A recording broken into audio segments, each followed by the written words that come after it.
Now if we bring the animal up here like this, we can see some of our extrinsic muscles. So extrinsic muscles are those that are attaching the body and the arm. So to connect the arm to the body, we have extrinsic muscles. So we see these muscles here that are superficial, and this muscle here which is deep to that. So these are the superficial pectoralis muscles, and this is the deep pectoralis muscle. Notice once again the fiber direction. Because all of these attach to the midline, together when they contract, they're going to bring the limbs towards the midline. This is known as adduction. I like to remember adduction, we add things, we bring them together, okay? Adduction. So these superficial ones, we see that we have one belly that the fibers are pretty much going transversely. So this is our transverse belly or head of our superficial pectoralis muscle. Then we have these here that appear to be descending. So if we are looking at this animal straight on, we'd see they kind of descend down to the limb.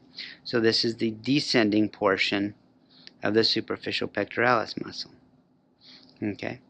Back here is our deep pectoralis muscle, and its fibers are going caudoventrally. So this descending portion may also help advance the limb. The descending portion may also help to pull the limb caudally. Okay? So we have this muscle here that attaches the upper arm, which is known as the brachium, up here to the neck and to the skull. Okay, so this is the brachiocephalic muscle. Now the brachiocephalic muscle right here has what's known as the clavicular intersection. And you can feel right here, and you can actually see right here, there is a cartilaginous attachment, which is a remnant of the clavicle attaching to the sternum. Okay, so for clavicle we refer to clido. Okay, so this is the Brachialis portion here. All of this we often refer to as the clitocephalic portion, and it's going to have two portions. Because this portion goes to the mastoid process of the skull, it's going to be the clitomastoideus. Because this portion goes to the neck, it's going to be the clitocervicalis portion. Okay, so if I ask you on an exam, just identify this muscle, it's the brachiocephalic. But if I ask you to identify the specific portion of it, that's going to be clitobrachialis, clitomastoideus, clitocervicalis. Okay, so these extrinsic muscles, what's important to remember is that we need to specify, is the limb planted or is the limb elevated? Okay, if the limb is planted, then it becomes the stationary portion, and then the action of the muscle is going to be on the head and neck. Okay, so in this case, the limb is planted, we're going to have turning of the head and neck as well as flexion of the head and neck. Okay, so it turned this way as well as flex. Okay, now if the limb was elevated, then our head and neck become the stationary portion, and that's going to help to advance the limb. Okay? And then we look at this muscle here. It's attaching to the shoulder, so that is omo. And then it's actually going to come over here and attach to the transverse process or the wing of the atlas. Okay? So it's omo transversarius. Likewise, if the limb is planted, it's going to have the action of turning the neck, flexing the neck laterally, sometimes it's referred to as. So I would prefer you just say turning the head. Okay? When the limb is elevated, it's then going to pull the shoulder cranially. You see how that works? Okay. Latissimus dorsi muscle. Once again, if the limb is elevated, it's going to pull the limb caudally.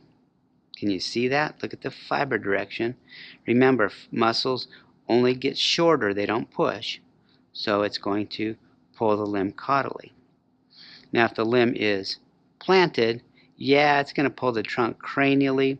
That's not something we worry too much about, so I won't ask you a question about that.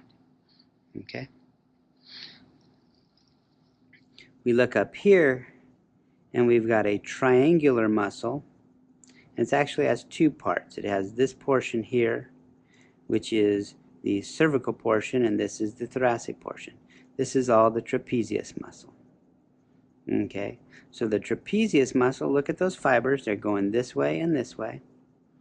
When it contracts, it's going to pull that scapula up against the body, and it's also going to abduct the limb. So abduct, abduct the limb, pull it away from the midline. Okay? So before we reflect our trapezius muscle, I want to point out here that in this little bundle of fat, we have a nerve here. This nerve runs along the dorsal aspect of our omotransversarius, and then it crosses over and goes into our trapezius muscle. This is the accessory nerve, sometimes referred to as the spinal accessory nerve. It's cranial nerve number 11. Okay, this nerve kind of is an accessory to these spinal nerves because it's going to innervate some of the muscles that spinal nerves generally innervate. Okay, so it's going to innervate the trapezius. It'll be the sole innervation to the trapezius, but it will also innervate the omotransversarius and the cleidocervicalis and cleidomastoideus portion of the brachiocephalic. Okay, so I want you to know those innervations. Also in this fat here, we are going to find lymph nodes. Okay, there's generally one very large one in here. This one is not going to be easy to separate from this fat. Okay. So within this fat here is going to be a lymph node, which is the superficial cervical lymph node. Where is it at? Ah, there it is. Yeah. So it's right in here. So there we go. So there's the superficial cervical lymph node. It's sometimes referred to as the prescapular lymph node. Okay? So now after we cut and reflect our trapezius muscle, we see this muscle down here that's deep to it. It's going to be attaching to the dorsal surface of the scapula, and it's going to have three portions. We can see a division right here. Okay, this thin portion here is going to the skull, so that's going to be the rhomboideus capitis. This portion attaching along the neck is the rhomboideus cervicis, and then this portion here that's attaching along the thoracic region is the rhomboideus thoracis. Okay. So let's start looking at some of the intrinsic muscles now. The intrinsic muscles are those that attach the limb to itself. Okay, and so here we've got a muscle right here and right here. This is all the deltoideus muscle. Okay, I don't want you to refer to them as the deltoids. It's the deltoideus muscle. This portion here, because it attaches to the acromion, it's known as the acromial head. This portion here that attaches to the spine of the scapula is sometimes referred to as the spinous head or the scapular head. Okay, and so as you're looking at these muscles, I want you to look at, okay, point of rotation of the shoulders about here. It crosses caudal to that, so it's going to have the action to flex the shoulder. Okay, we have this muscle here that's sitting in the supraspinous fossa, and comes over here and attaches to the greater tubercle. Okay, so when this muscle contracts with our point of rotation there, it's going to be cranial to the point of rotation, so it's going to cause extension of the shoulder. Okay, so this is the supraspinatus muscle, and we do see that it wraps around the cranial aspect of the scapula here. Okay, so we're going to cut the deltoideus muscle now, right about here.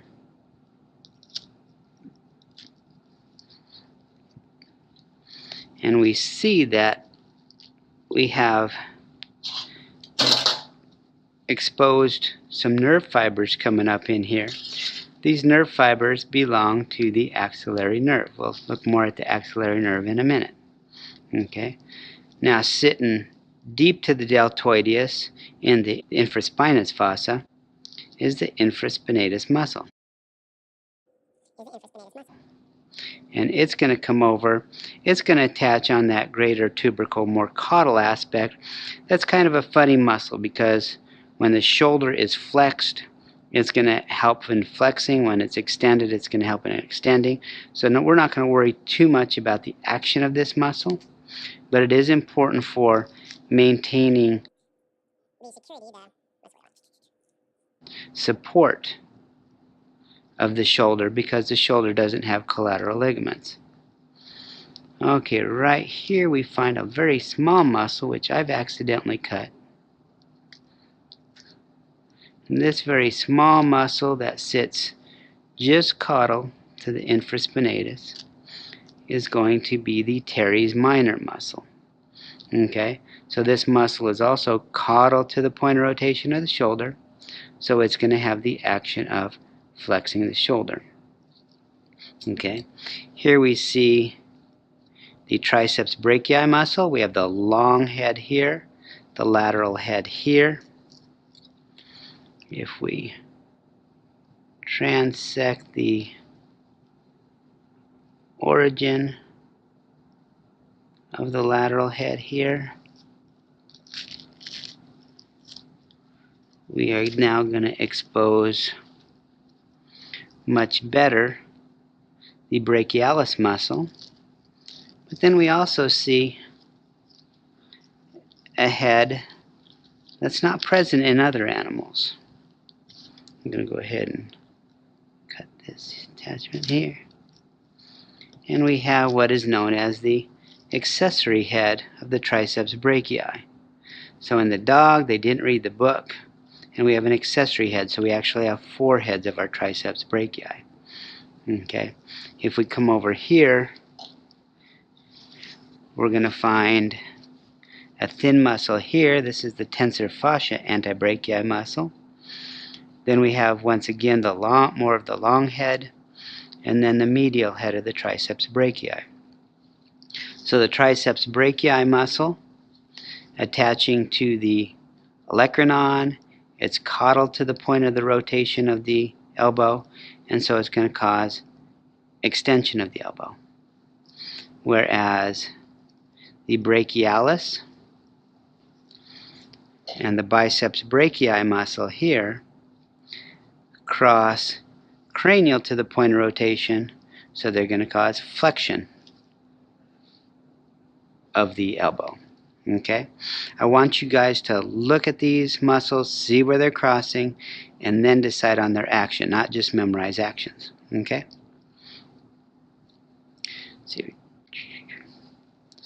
So if we come back more over to the medial side again, we see that here's our Latissimus Dorsi coming in. Then we have this muscle here, a strap-like muscle. And we can actually see that muscle right up under here. This muscle is going to be the teres major muscle. Okay, so we have the teres major and teres minor, and the deltoideus all crossing caudal to the point of rotation of the shoulder, so they're all going to cause flexion of the shoulder. Now, we mentioned here branches of the axillary nerve coming into the deltoideus. If we look here, we can actually find that axillary nerve. Now notice it is coming between the subscapularis muscle here and the teres major muscle. So that's where it's coursing in between. That's going to help you identify it. It's going to innervate teres major, teres minor, and deltoideus, which are flexors of the shoulder. The way I like to remember that, somebody comes up behind you, pokes you in the axilla, your reflex is going to be to flex your shoulder. Okay, so axillary flexors of the shoulder. Okay, we mentioned the biceps brachii and the brachialis muscles here. They're going to be innervated by this nerve here that you see courses alongside of the biceps brachii. This is the musculocutaneous. It's also going to innervate this little muscle right here, known as the Coracobrachialis. Okay, Coracobrachialis extends the shoulder in the dog, and our large animal is going to flex the shoulder. We're not going to worry so much about it as far as its action, but I do want you to know it's innervated by this musculocutaneous nerve. Okay, the way I like to remember musculocutaneous nerve innervates biceps brachii and brachialis is because weightlifters like to show you the muscle under their skin, musculocutaneous, by flexing their elbow. Okay, we see here running with an artery. This is actually two nerves, and as we come down distally, we're going to see one of those is going to separate and come caudally. That's going to be the ulnar nerve. The one that continues with the artery along the medial surface is going to be the median nerve.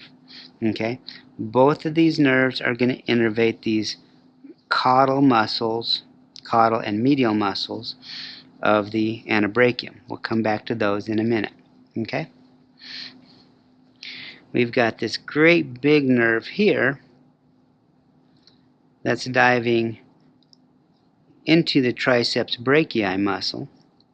Okay, that nerve is going to be the radial nerve, and we actually see branches of it here coming into the heads of the Triceps Brachii, and then it's also going to have a portion right here that's going to dive in to do these cranial lateral muscles of the antebrachium. Okay, so that's the radial nerve. It's going to do these extensors of the elbow, and these muscles here are extensors of the carpus and digit. Okay, so the radial nerve does extensors of the elbow, extensors of the carpus and digit. If I extend out my elbow, my carpus and digit, my arm now radiates from my body, radial nerve. Okay, so let's see, who else? We got another big nerve up here. See this big chunky nerve that's coursing in between the supraspinatus. Remember, the supraspinatus came around that cranial aspect of the scapula, and the subscapularis. So this one going in between those two muscles is the suprascapular. It's going to come around and innervate the supraspinatus and the infraspinatus. Okay, so these muscles, if you think about the scapula being flat like this, they're going to be suprascapular muscles. Okay, so that's the suprascapular nerve. Let's see.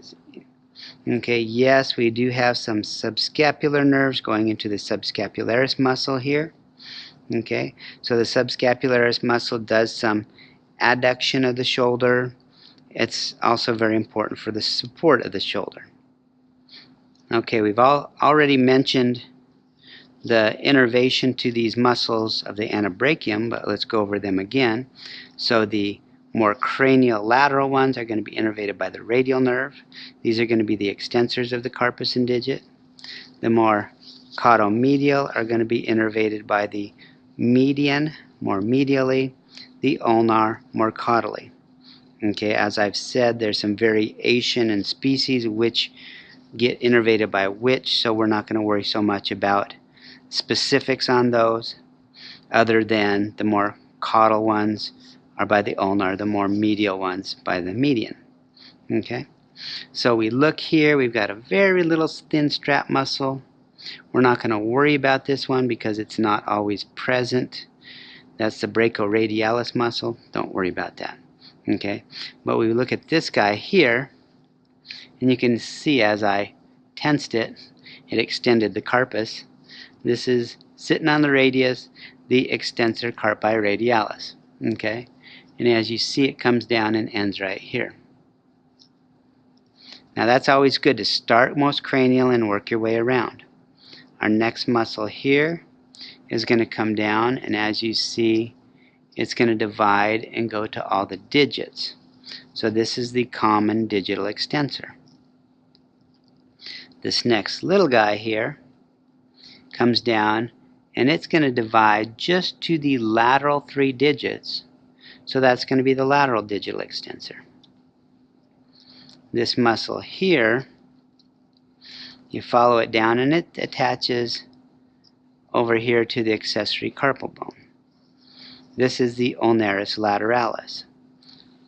Developmentally, it is an extensor. In the human, it's known as the extensor carpi ulnaris. Okay?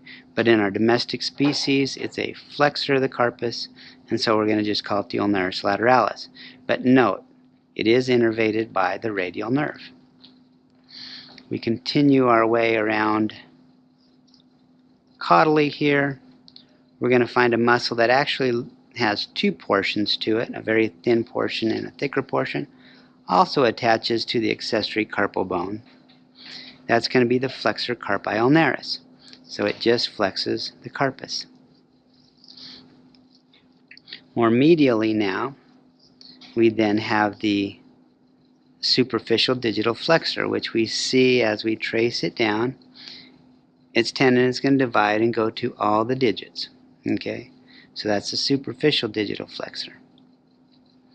Continuing around, we then have a small muscle here that is going to be the flexor carpi radialis, because it's closer to the radius, so it's flexor carpi radialis.